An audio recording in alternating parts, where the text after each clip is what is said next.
Apa korelasinya ibadah puasa ini dengan bulan Al-Muharram?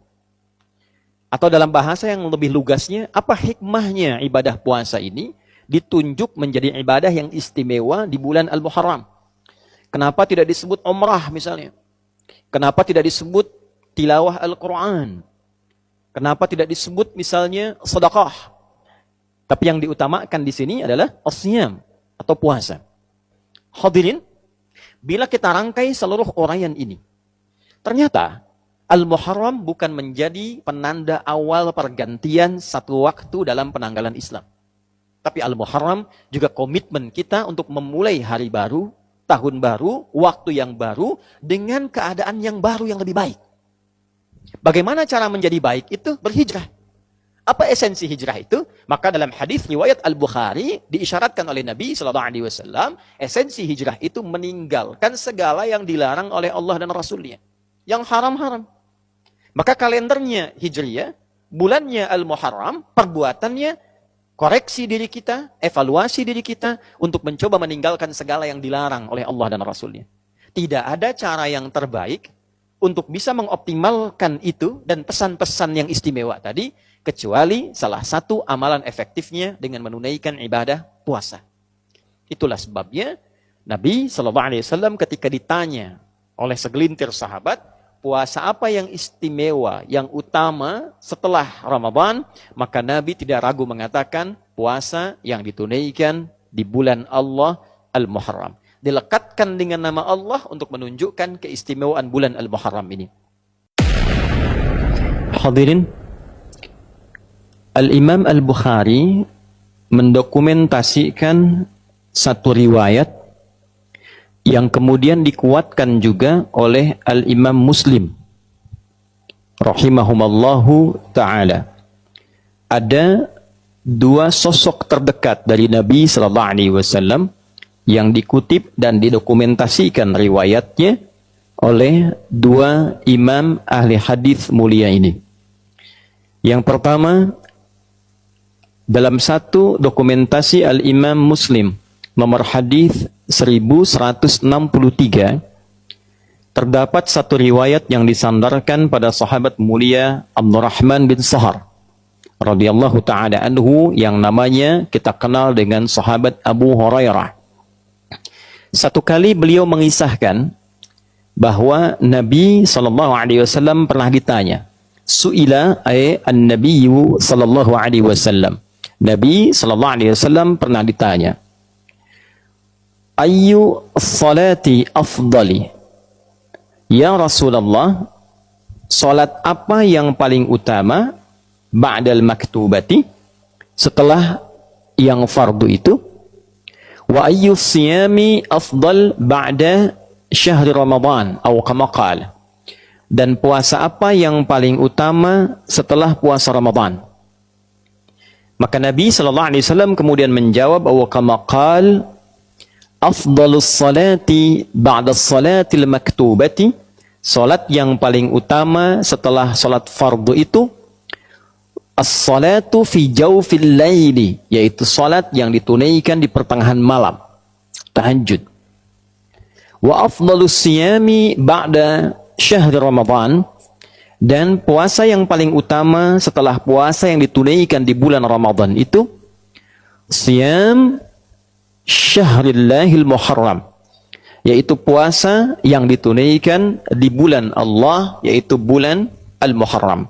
Rawahu Muslim, diriwayatkan oleh Imam Muslim dalam kitab sahihnya nomor hadis 1163, dan riwayatnya tersambung kepada sahabat Abu Hurairah radhiyallahu taala anhu. Hadirin, hadis ini memberikan kesan yang istimewa pada bulan Al-Muharram karena disifati bulan ini dengan amalan-amalan yang tidak serupa dengan amal ibadah yang ditunaikan di selainnya. Tidak sama ketika kita tunaikan di bulan Safar misalnya, bulan Rabi'ul Awal. Demikian seterusnya, setiap waktu memiliki keistimewaannya. Ramadan punya keunggulannya tersendiri, Dzulhijjah punya keunggulannya tersendiri. Maka bulan Al-Muharram memiliki keutamaan yang langsung disebutkan oleh Nabi SAW. Salah satunya adalah bulan yang saat menunaikan ibadah puasa di dalamnya, maka puasa itu menjadi istimewa di hadapan Allah Subhanahu wa ta'ala. Hadirin sekalian, apa korelasinya ibadah puasa ini dengan bulan Al-Muharram? Atau dalam bahasa yang lebih lugasnya, apa hikmahnya ibadah puasa ini ditunjuk menjadi ibadah yang istimewa di bulan Al-Muharram? Kenapa tidak disebut umrah misalnya? Kenapa tidak disebut tilawah Al-Quran? Kenapa tidak disebut misalnya sedekah? Tapi yang diutamakan di sini adalah as-siyam atau puasa. Hadirin, seperti kita ketahui, puasa adalah di antara amal ibadah yang saat ditunaikan di waktu yang sama, dalam kondisi yang sama, bisa meningkatkan ketaatan kepada Allah Subhanahu wa ta'ala, taat, sekaligus juga mencegah pelakunya berbuat maksiat. Seorang yang puasa umumnya bukan hanya menunaikan ibadah fardu yang terjaga, sunnah ingin dia kerjakan. Salat sunnah dia tingkatkan. Bacaan Al-Quran dia tingkatkan. Sedekah dia tingkatkan.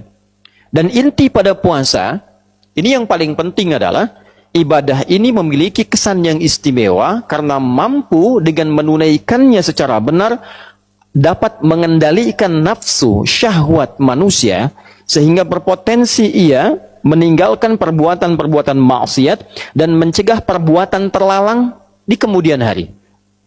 Seseorang yang menunaikan puasa, tentu tidak akan ia mengorbankan puasanya dengan berdusta. Tentu tidak akan terdorong dirinya untuk mencela. Akan menahan tangannya untuk mencuri. Akan menahan sikapnya untuk mengerjakan selalu perbuatan-perbuatan yang mulia saja. Itulah siyam. Itulah fadilah menunaikan ibadah puasa. Dan dengan inilah kemudian para ulama seringkali memberikan highlight, garis bawah, bahwa dengan menunaikan ibadah puasa itu kita mampu mengendalikan diri. Inti puasa pengendalian diri. Inti puasa pengendalian nafsu. Seseorang yang mampu mengendalikan nafsunya, maka ia akan mampu mencegah dirinya berbuat maksiat.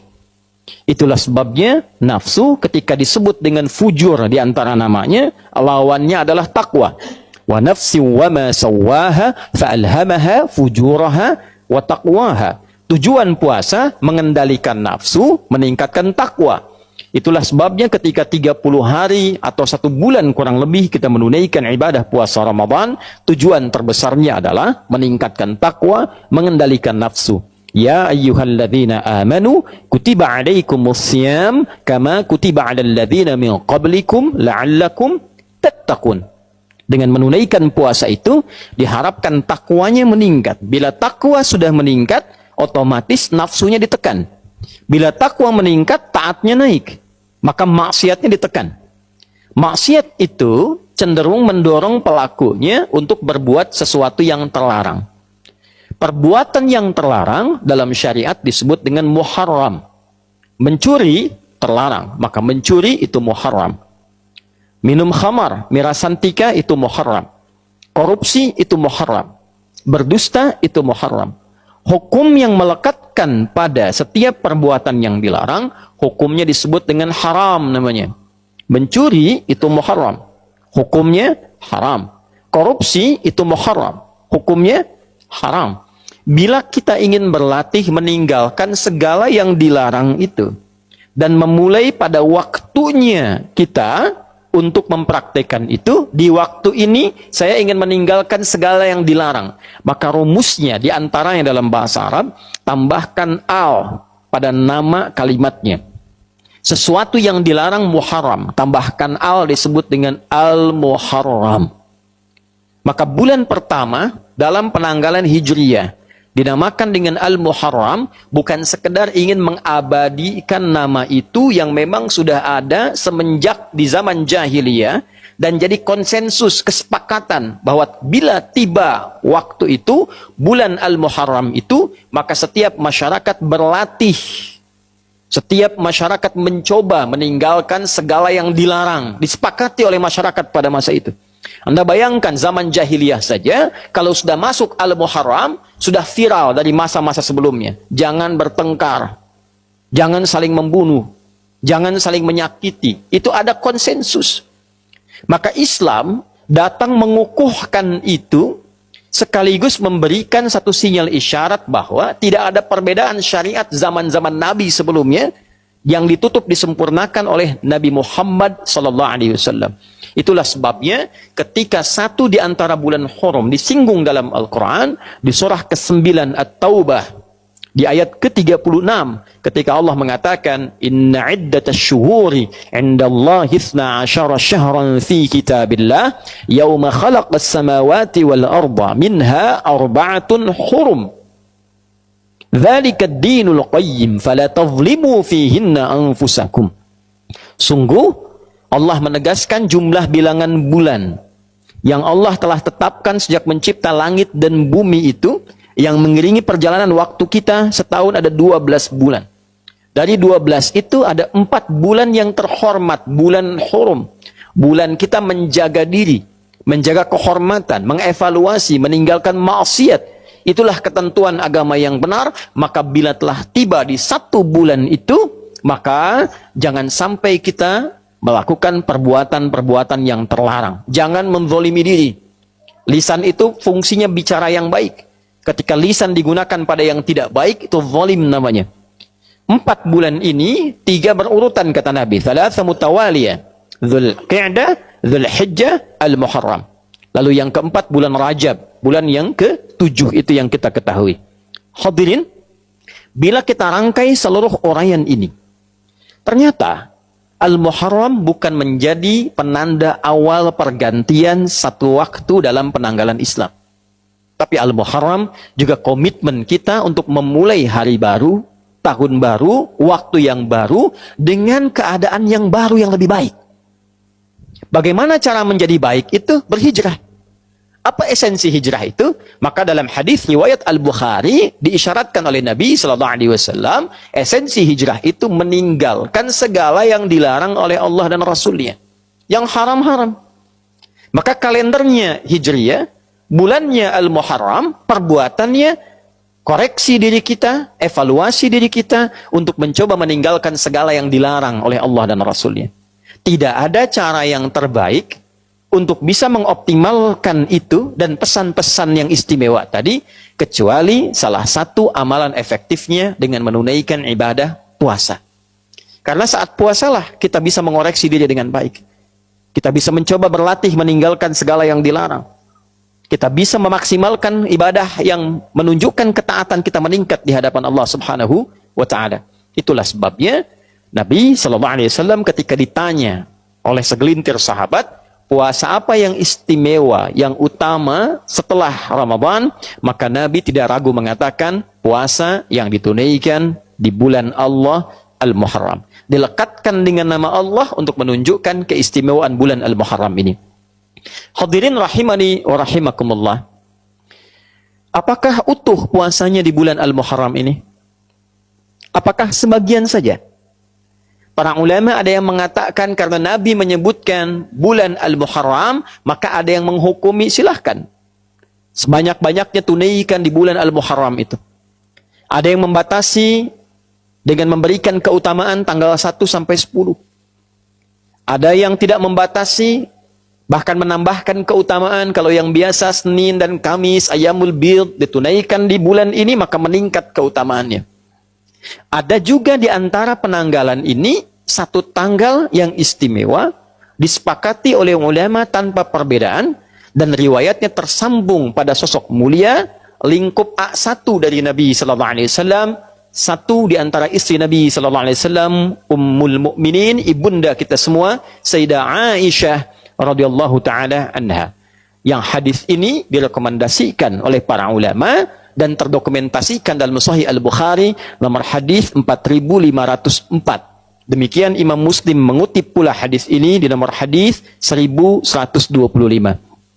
Dari Nabi sallallahu alaihi wasallam informasinya dinukilkan oleh Sayyidah Aisyah Beliau mengatakan radhiyallahu taala anha au kama qalat, tatkala Nabi sallallahu alaihi wasallam berhijrah ke Al-Madinah Al-Munawwarah, maka orang-orang Yahudi pada masa itu sedang menunaikan puasa di hari ke-10 di bulan Al-Muharram, dikenal dengan Ashura. Maka ketika ditanya mengapa mereka puasa, mereka menjawab, inilah hari Musa alaihi salam diselamatkan oleh Allah dari kejaran Firaun. Firaun binasa, Musanya sentosa. Maka untuk menunjukkan bukti syukurnya, ditunaikanlah puasa sebagai syukur pada Allah Subhanahu wa taala. Ini rumus. Boleh diantara nikmat syukur itu kita tingkatkan dan kita syukuri dengan menunaikan ibadah seperti puasa. Nabi muncul hari lahirnya, beliau puasa. Itulah yang menjadi puasa sunnah di hari Senin. Jadi kalau kita merasakan satu nikmat, boleh kita syukuri dengan meningkatkan ibadah, salah satunya puasa.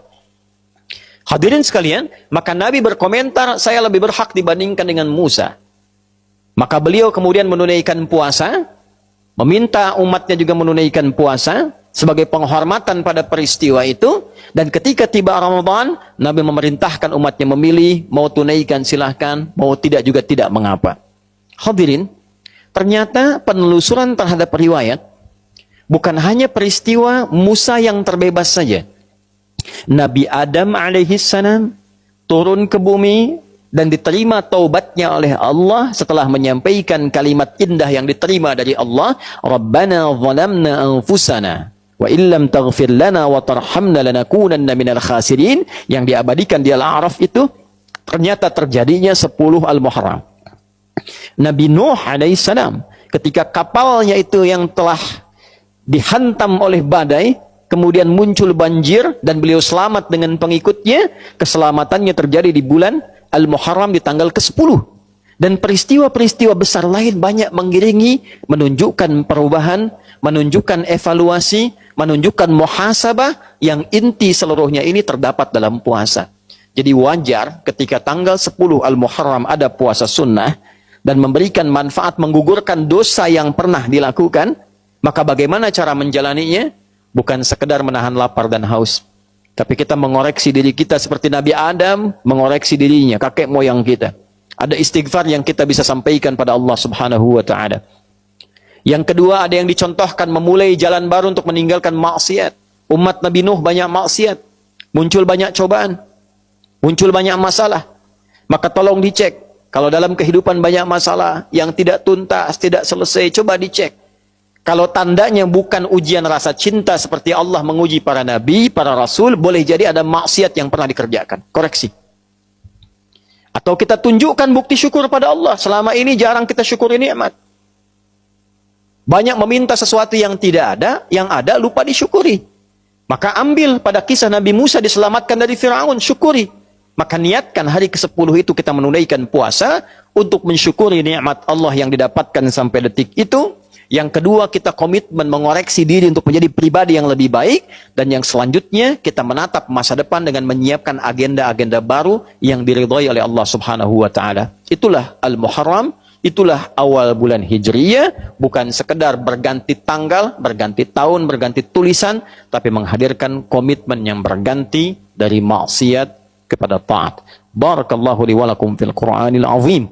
ونفعني وإياكم بما فيه من الآيات وذكر الحكيم وتقبل مني ومنكم تلاوته إنه هو السميع العليم ادعوا الله يستجب لنا ولكم جميعا اللهم نحمدك حمدا كما علمتنا أن نحمدك ونشكرك شكرا كما علمتنا أن نشكرك أنت المقدم وأنت المؤخر بيدك الخير إنك على كل شيء قدير ربنا لا تدع لنا في مقامنا هذا وفي كل مقام ذنبا إلا غفرته ولا هما إلا فرجته ولا دينا إلا قضيته ولا مريضا إلا شفيته ولا حاجة من حوائج الدنيا والآخرة فيها لك رضا وفيها لنا الصلاح إلا قضيتها يا أرحم الراحمين اللهم تبنا إليك توبة نصوحا كفر عنا سيئاتنا واغفر لنا ذنوبنا في هذا الشهر المبارك محرم يا الله شهرك المبارك المعظم يا أرحم الراحمين اللهم اغفر للمسلمين والمسلمات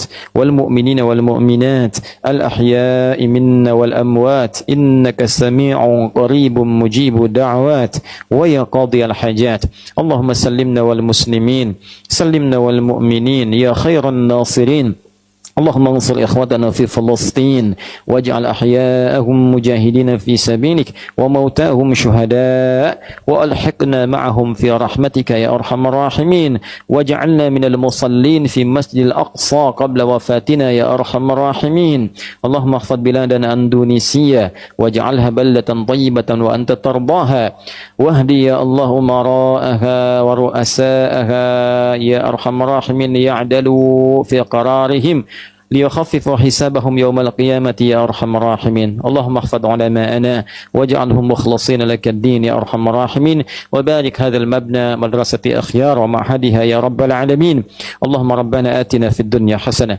وفي الآخرة حسنة وقنا عذاب النار وصلى الله على سيدنا محمد وعلى آله وصحبه وذريته وأمته إلى يوم الدين وآخر دعوانا سبحانك اللهم ربنا وبحمدك نشهد أن لا إله إلا أنت نستغفرك ونتوب إليك والحمد لله رب العالمين عباد الله إن الله يأمر بالعدل والإحسان وإيتاء ذي القربى وينهى عن الفحشاء والمنكر والبغي يعظكم لعلكم تذكرون ولذكر الله أكبر والله يعلم ما تصنعون أقيموا الصلاة يرحمكم الله.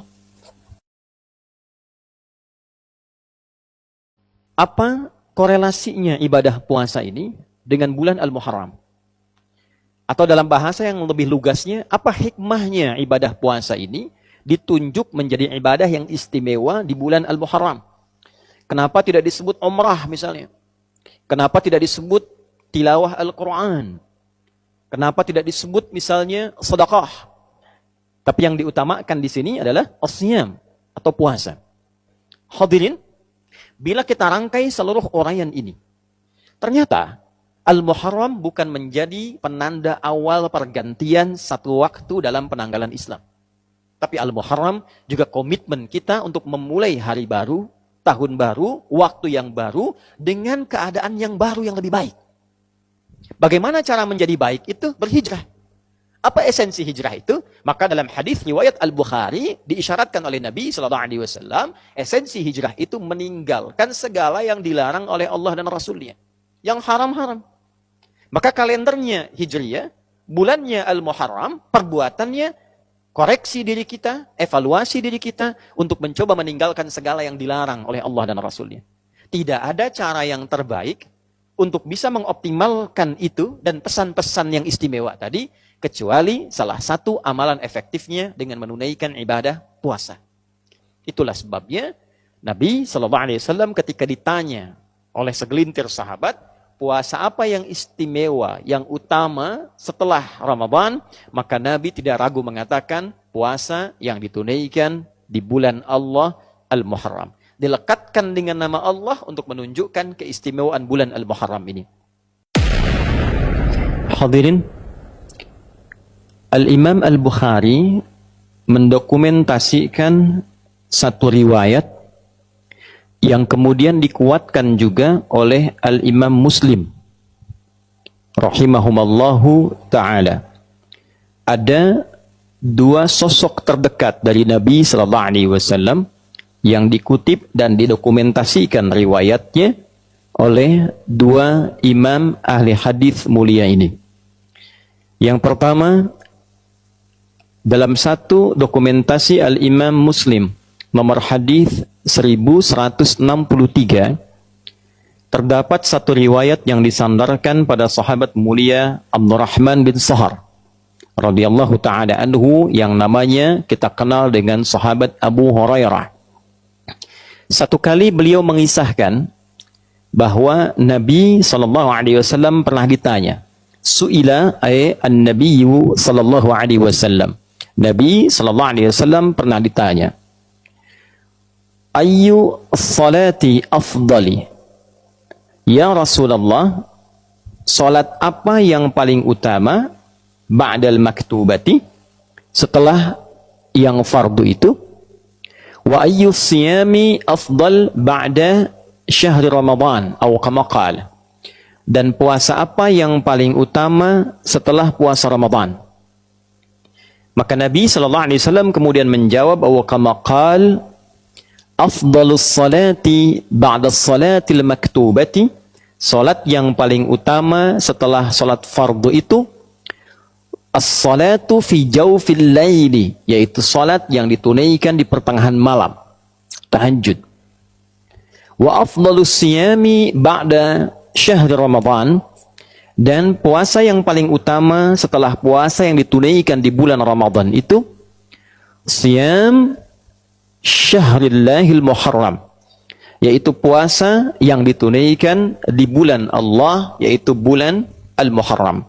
Rawahu Muslim, diriwayatkan oleh Imam Muslim dalam kitab sahihnya nomor hadis 1163, dan riwayatnya tersambung kepada sahabat Abu Hurairah radhiyallahu taala anhu.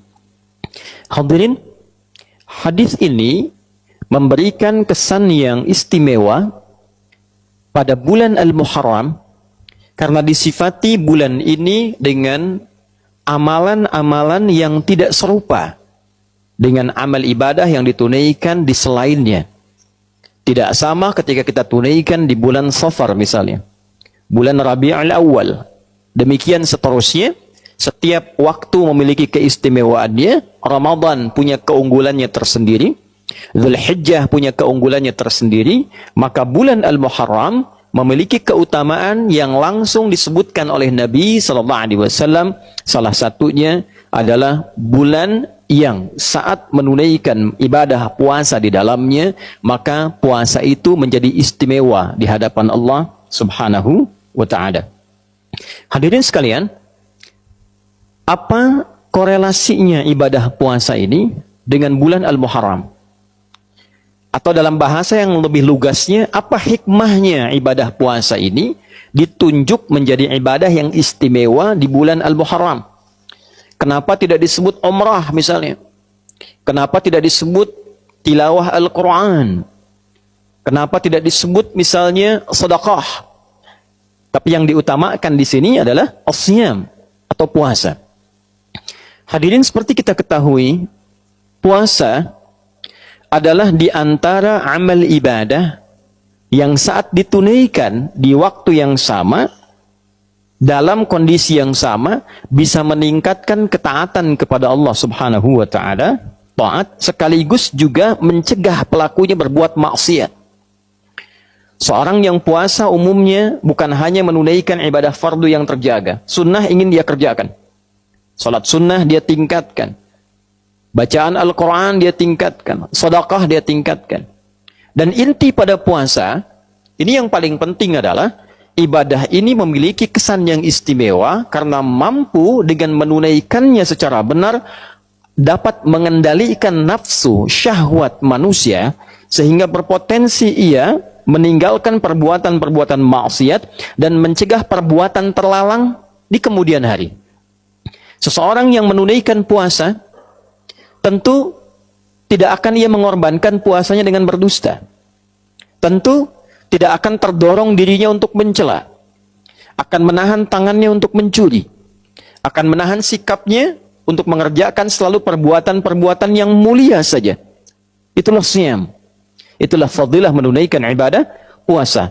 Dan dengan inilah kemudian para ulama seringkali memberikan highlight, garis bawah, bahwa dengan menunaikan ibadah puasa itu kita mampu mengendalikan diri. Inti puasa pengendalian diri, inti puasa pengendalian nafsu. Seseorang yang mampu mengendalikan nafsunya, maka ia akan mampu mencegah dirinya berbuat maksiat. Itulah sebabnya nafsu ketika disebut dengan fujur di antara namanya, lawannya adalah takwa. Wa nafsi wa ma sawwaha fa'alhamaha fujuraha wa taqwaha. Tujuan puasa mengendalikan nafsu, meningkatkan takwa. Itulah sebabnya ketika 30 hari atau 1 bulan kurang lebih kita menunaikan ibadah puasa Ramadan, tujuan terbesarnya adalah meningkatkan takwa, mengendalikan nafsu. Ya ayyuhalladzina amanu kutiba alaikumussyam kama kutiba alal ladzina min qablikum la'allakum tattaqun. Dengan menunaikan puasa itu diharapkan takwanya meningkat. Bila takwa sudah meningkat, otomatis nafsunya ditekan. Bila takwa meningkat, taatnya naik, maka maksiatnya ditekan. Maksiat itu cenderung mendorong pelakunya untuk berbuat sesuatu yang terlarang. Perbuatan yang terlarang dalam syariat disebut dengan muharram. Mencuri terlarang, maka mencuri itu muharram. Minum khamar, mirasantika itu muharram. Korupsi itu muharram. Berdusta itu muharram. Hukum yang melekatkan pada setiap perbuatan yang dilarang, hukumnya disebut dengan haram namanya. Mencuri itu muharram. Hukumnya haram. Korupsi itu muharram. Hukumnya haram. Bila kita ingin berlatih meninggalkan segala yang dilarang itu, dan memulai pada waktunya kita untuk mempraktekkan itu, di waktu ini saya ingin meninggalkan segala yang dilarang. Maka rumusnya di antaranya dalam bahasa Arab, tambahkan al pada nama kalimatnya. Sesuatu yang dilarang muharram, tambahkan al disebut dengan al-muharram. Maka bulan pertama dalam penanggalan Hijriyah dinamakan dengan Al-Muharram, bukan sekedar ingin mengabadikan nama itu yang memang sudah ada semenjak di zaman jahiliyah, dan jadi konsensus, kesepakatan bahwa bila tiba waktu itu, bulan Al-Muharram itu, maka setiap masyarakat berlatih, setiap masyarakat mencoba meninggalkan segala yang dilarang, disepakati oleh masyarakat pada masa itu. Anda bayangkan zaman jahiliyah saja, kalau sudah masuk Al-Muharram, sudah viral dari masa-masa sebelumnya. Jangan bertengkar, jangan saling membunuh, jangan saling menyakiti. Itu ada konsensus. Maka Islam datang mengukuhkan itu, sekaligus memberikan satu sinyal isyarat bahwa tidak ada perbedaan syariat zaman-zaman Nabi sebelumnya yang ditutup disempurnakan oleh Nabi Muhammad SAW. Itulah sebabnya ketika satu di antara bulan Hurum disinggung dalam Al-Quran, di surah ke-9 At-Taubah, di ayat ke-36, ketika Allah mengatakan, Inna iddatas syuhuri indallahi 12 syahran fi kitabillah, yawma khalaqas samawati wal arda, minha arba'atun hurum. Dzalika ad-dinul qayyim, fala tadhlimu fihinna anfusakum. Sungguh Allah menegaskan jumlah bilangan bulan yang Allah telah tetapkan sejak mencipta langit dan bumi itu, yang mengiringi perjalanan waktu kita setahun ada 12 bulan. Dari 12 itu ada 4 bulan yang terhormat, bulan Hurum. Bulan kita menjaga diri, menjaga kehormatan, mengevaluasi, meninggalkan maksiat. Itulah ketentuan agama yang benar. Maka bila telah tiba di 1 bulan itu, maka jangan sampai kita melakukan perbuatan-perbuatan yang terlarang. Jangan menzalimi diri. Lisan itu fungsinya bicara yang baik. Ketika lisan digunakan pada yang tidak baik, itu zalim namanya. 4 bulan ini 3 berurutan kata Nabi. Thalatha mutawaliyah. Dzulqa'dah, Dzulhijjah, Al-Muharram. Lalu yang keempat bulan Rajab. Bulan yang ke-7 itu yang kita ketahui. Hadirin, bila kita rangkai seluruh uraian ini, ternyata Al-Muharram bukan menjadi penanda awal pergantian satu waktu dalam penanggalan Islam. Tapi Al-Muharram juga komitmen kita untuk memulai hari baru, tahun baru, waktu yang baru, dengan keadaan yang baru yang lebih baik.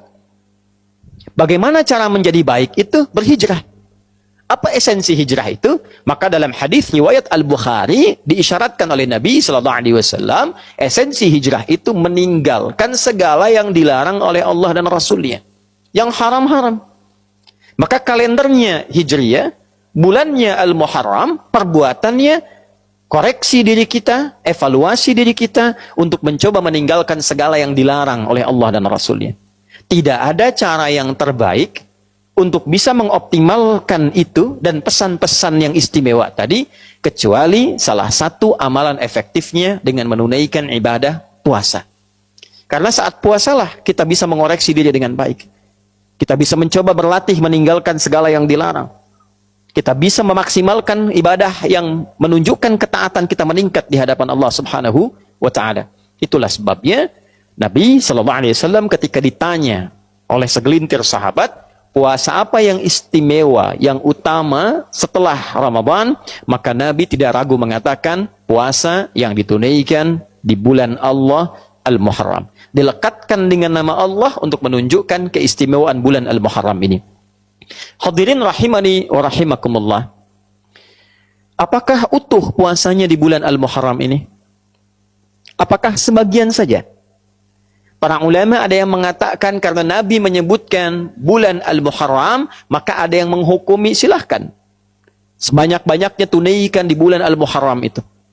Ada yang membatasi dengan memberikan keutamaan tanggal 1 sampai 10. Ada yang tidak membatasi, bahkan menambahkan keutamaan. Kalau yang biasa Senin dan Kamis, Ayyamul Bid, ditunaikan di bulan ini, maka meningkat keutamaannya. Ada juga di antara penanggalan ini, satu tanggal yang istimewa, disepakati oleh ulama tanpa perbedaan, dan riwayatnya tersambung pada sosok mulia, lingkup A1 dari Nabi SAW, satu di antara istri Nabi SAW, Ummul Mukminin, ibunda kita semua, Sayyidah Aisyah radhiyallahu taala anha.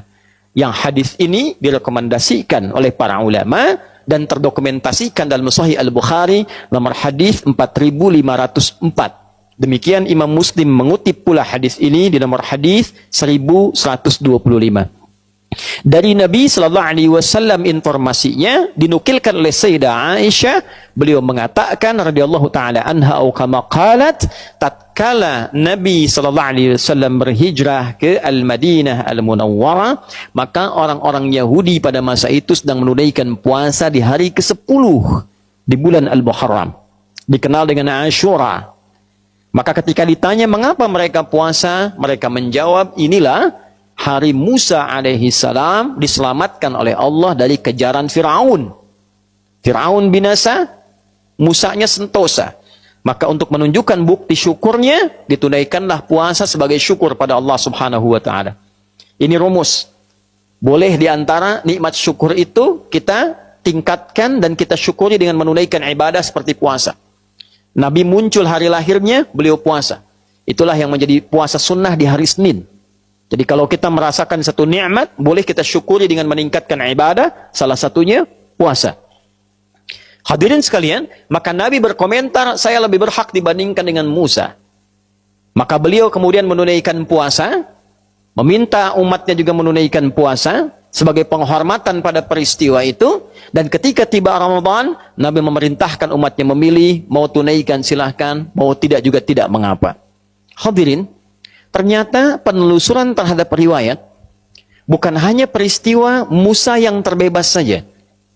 Nabi Adam alaihissalam turun ke bumi dan diterima taubatnya oleh Allah setelah menyampaikan kalimat indah yang diterima dari Allah, Rabbana zalamna anfusana wa illam taghfir lana wa tarhamna lanakunanna minal khasirin, yang diabadikan di Al-A'raf itu ternyata terjadinya 10 Al-Muharram. Nabi Nuh alaihissalam ketika kapalnya itu yang telah dihantam oleh badai, kemudian muncul banjir dan beliau selamat dengan pengikutnya, keselamatannya terjadi di bulan Al-Muharram di tanggal ke-10. Dan peristiwa-peristiwa besar lain banyak mengiringi, menunjukkan perubahan, menunjukkan evaluasi, menunjukkan muhasabah yang inti seluruhnya ini terdapat dalam puasa. Jadi wajar ketika tanggal 10 Al-Muharram ada puasa sunnah dan memberikan manfaat menggugurkan dosa yang pernah dilakukan, maka bagaimana cara menjalaninya? Bukan sekedar menahan lapar dan haus, tapi kita mengoreksi diri kita seperti Nabi Adam mengoreksi dirinya, kakek moyang kita. Ada istighfar yang kita bisa sampaikan pada Allah subhanahu wa ta'ala. Yang kedua, ada yang dicontohkan memulai jalan baru untuk meninggalkan maksiat. Umat Nabi Nuh banyak maksiat, muncul banyak cobaan, muncul banyak masalah. Maka tolong dicek. Kalau dalam kehidupan banyak masalah yang tidak tuntas, tidak selesai, coba dicek. Kalau tandanya bukan ujian rasa cinta seperti Allah menguji para nabi, para rasul, boleh jadi ada maksiat yang pernah dikerjakan. Koreksi. Atau kita tunjukkan bukti syukur pada Allah. Selama ini jarang kita syukuri nikmat. Banyak meminta sesuatu yang tidak ada, yang ada lupa disyukuri. Maka ambil pada kisah Nabi Musa diselamatkan dari Fir'aun, syukuri. Maka niatkan hari ke-10 itu kita menunaikan puasa untuk mensyukuri nikmat Allah yang didapatkan sampai detik itu. Yang kedua, kita komitmen mengoreksi diri untuk menjadi pribadi yang lebih baik. Dan yang selanjutnya, kita menatap masa depan dengan menyiapkan agenda-agenda baru yang diridhai oleh Allah subhanahu wa ta'ala. Itulah Al-Muharram, itulah awal bulan Hijriyah. Bukan sekedar berganti tanggal, berganti tahun, berganti tulisan, tapi menghadirkan komitmen yang berganti dari maksiat kepada taat. Barakallahu li wa lakum fil Qur'anil azim ونفعني وإياكم بما فيه من الآيات وذكر الحكيم وتقبل مني ومنكم تلاوته إنه هو السميع العليم. ادعوا الله يستجب لنا ولكم جميعا. اللهم نحمدك حمدا كما علمتنا أن نحمدك، ونشكرك شكرا كما علمتنا أن نشكرك. أنت المقدم وأنت المؤخر، بيدك الخير، إنك على كل شيء قدير. ربنا لا تدع لنا في مقامنا هذا وفي كل مقام ذنبا إلا غفرته، ولا هما إلا فرجته، ولا دينا إلا قضيته، ولا مريضا إلا شفيته، ولا حاجة من حوائج الدنيا والآخرة فيها لك رضا وفيها لنا الصلاح إلا قضيتها يا أرحم الراحمين. اللهم تبنا إليك توبة نصوحا، كفر عنا سيئاتنا واغفر لنا ذنوبنا في هذا الشهر المبارك محرم يا الله، شهرك المبارك المعظم يا أرحم الراحمين. اللهم اغفر للمسلمين والمسلمات والمؤمنين والمؤمنات الأحياء منا والأموات، إنك سميع قريب مجيب الدعوات ويا قاضي الحاجات. اللهم سلمنا والمسلمين، سلمنا والمؤمنين يا خير الناصرين. اللهم انصر إخوتنا في فلسطين، واجعل أحياءهم مجاهدين في سبيلك وموتاهم شهداء، وألحقنا معهم في رحمتك يا أرحم الراحمين، واجعلنا من المصلين في مسجد الأقصى قبل وفاتنا يا أرحم الراحمين. اللهم احفظ بلادنا أندونيسيا واجعلها بلدة طيبة وأنت ترضاها، واهدي يا الله أمراءها ورؤساءها يا أرحم الراحمين ليعدلوا في قرارهم ليخففوا حسابهم يوم القيامة يا أرحم الراحمين. اللهم احفظ علماءنا واجعلهم مخلصين لك الدين يا أرحم الراحمين، وبارك هذا المبنى مدرسة أخيار ومعهدها يا رب العالمين. اللهم ربنا آتنا في الدنيا حسنة وفي الآخرة حسنة وقنا عذاب النار. وصلى الله على سيدنا محمد وعلى آله وصحبه وذريته وأمته إلى يوم الدين. وآخر دعوانا سبحانك اللهم ربنا وبحمدك، نشهد أن لا إله إلا أنت، نستغفرك ونتوب إليك، والحمد لله رب العالمين. عباد الله، إن الله يأمر بالعدل والإحسان وإيتاء ذي القربى وينهى عن الفحشاء والمنكر والبغي يعظكم لعلكم تذكرون، ولذكر الله أكبر والله يعلم ما تصنعون. أقيموا الصلاة يرحمكم الله.